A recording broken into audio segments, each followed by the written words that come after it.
কিছুদিন আগে বিশ্বব্যাপী প্রায় ৬.৫ লাখেরও বেশি ম্যাক কম্পিউটার ট্রোজান হর্স ভাইরাসে আক্রান্ত হয়। ফ্ল্যাশব্যাক নামের এই ভাইরাসের প্রকোপ থামতে না থামতে আরও বিপজ্জনক ভাইরাস ছড়িয়ে পড়ছে ম্যাক কম্পিউটারগুলোতে। ক্যাসপারস্কি ল্যাবের মতে এই ট্রোজানের নাম স্যাপপাব, যা মূলত ব্যাকডোর হিসেবে কাজ করে।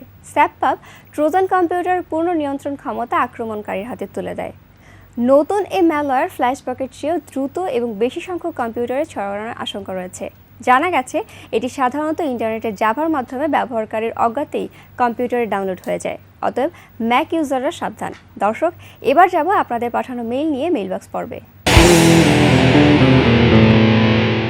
দর্শক, আমাদের প্রথম মেইলটি করেছে জিসবুক@gmail.com থেকে। আপনি লিখেছেন, is there any site or book to learn programming?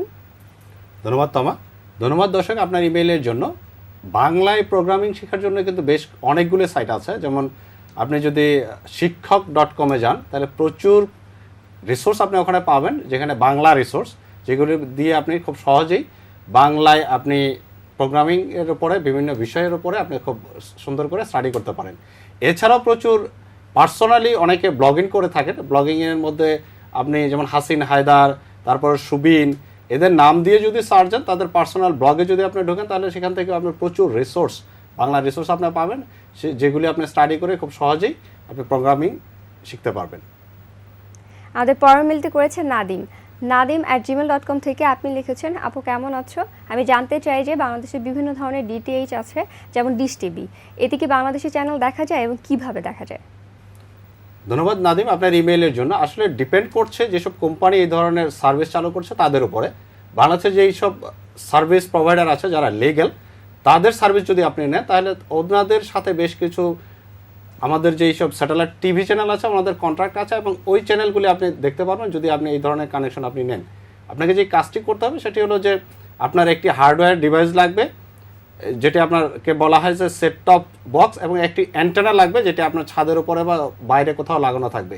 সেই অ্যান্টেনার সাথে সেট টপ বক্স যদি লাগানো থাকে, এবং সেট টপ বক্স থেকে আসলে একটি কানেকশন যাবে আপনার টিভিতে, যেখানে আপনি টিউন করে নিলে আপনার সেট টপ বক্সের মাধ্যমে আপনি বিভিন্ন ধরনের চ্যানেল, দেশি বিদেশি চ্যানেল আপনি দেখতে পারবেন খুব সহজেই। আর আরেকটি কাজ যেটি করতে হবে সেটি হলো যে এটি ব্যবহার করতে হলে কিন্তু বছর আপনাকে সাবস্ক্রিপশন যেটিকে বলা হয়, অর্থাৎ ফি দিতে হবে আপনাকে, বছর সেটিকে রিনিউ করে নিতে হবে। আমাদের পরের মেইলটি করেছে মেঘলা দুপুর 481@gmail.com থেকে। আপনি লিখেছেন, আপু আমার ফেসবুক আইডি হ্যাক করা, ইমেল পাসওয়ার্ড চেঞ্জ করে ফেলেছি। আমি আমার ওল্ড ব্রাউজার দিয়ে লগ ইন দিলে ট্রাস্ট কন্ট্যাক্ট চায় এবং ট্রাস্ট কন্ট্যাক্ট নেই, আমাকে কি করতে হবে?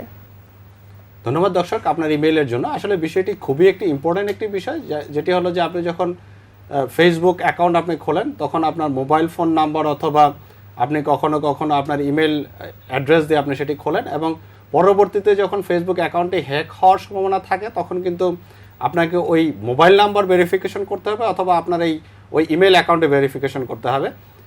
এরকম একটি অপশন আপনাকে দেওয়া হয়। তো আসলে আপনার ক্ষেত্রে যেটি হয়েছে যে আপনি যে ইমেল অ্যাড্রেসটি দিয়েছেন, সেই ইমেল অ্যাড্রেসটি আসলে অন্য কেউ হ্যাক করে নিয়েছে, এবং ওর মাধ্যমে আসলে আপনার ফেসবুকের কন্ট্রোলটি নিয়েছে। এই ক্ষেত্রে আমাদের মনে হয় যে আর অন্য কোনো উপায় নেই, আপনার ট্রাস্ট কন্ট্রাক্ট দেওয়া ছাড়া। ফেসবুকে আসলে অ্যাকাউন্ট ভেরিফিকেশন আরেকটি অপশন থাকে, যেটি হলো যে আপনার ফ্রেন্ডসদেরকে রিকগনাইজ করা। আপনি একটু চেষ্টা করে দেখতে পারেন যে সেই ফ্রেন্ডসদেরকে যদি আপনি রিকগনাইজ করতে পারেন, তাহলে খুব সহজেই হয়তো আপনি আপনার ফেসবুক অ্যাকাউন্টটি আপনি পুনরায় উদ্ধার করতে পারবেন। আমাদের পরের মেইলটি করেছে নিয়াজ আহমেদ নাইম@gmail.com থেকে। আপনি লিখেছেন, আমি নাইম, আমার একটা কোয়েশ্চেন ছিল। আমি ম্যাক্স 908 ফোনটি ইউজ করি। এখন আমার কোয়েশ্চেন হলো, আমি কি এই ফোন দিয়ে কিটক্যাট ভার্সনটি ইউজ করতে পারবো কিনা, আর যদি পারি তাহলে কিভাবে করব? ধন্যবাদ নাইম আপনার ইমেইলের জন্য। আশা করা যাচ্ছে যে আপনি যেই ব্র্যান্ডের যেই মডেলের কথা বলেছেন, সেই সেটটিতে আপনি যেই কিটক্যাট ভার্সনটি আছে অ্যান্ড্রয়েডে, সেই কিটক্যাট ভার্সনটি আপনি ইনস্টল করতে পারবেন। তবে পরামর্শ হচ্ছে আপনার জন্য যে আপনি একজন ভালো দক্ষ, যিনি এই মোবাইল ফোনের অপারেটিং সিস্টেম সম্পর্কে জানেন, তার সাথে যোগাযোগ করে নিয়ে আসলে এটি আপনি করবেন, এবং কখনোই চেষ্টা করবেন না নিজে নিজে সেটিকে আপডেট করার জন্য। একজন দক্ষ যিনি এই জিনিসটা জানেন তার সাহায্য নিতে পারেন। দর্শক, কম্পিউটার বিষয়ক যে কোনো সমস্যায় আপনারা আমাদেরকে মেইল করতে পারেন। আমরা চেষ্টা করব আপনার সমস্যার সমাধান দিতে। আর আমাদেরকে মেইল করুন atnitzone@gmail.com-এ।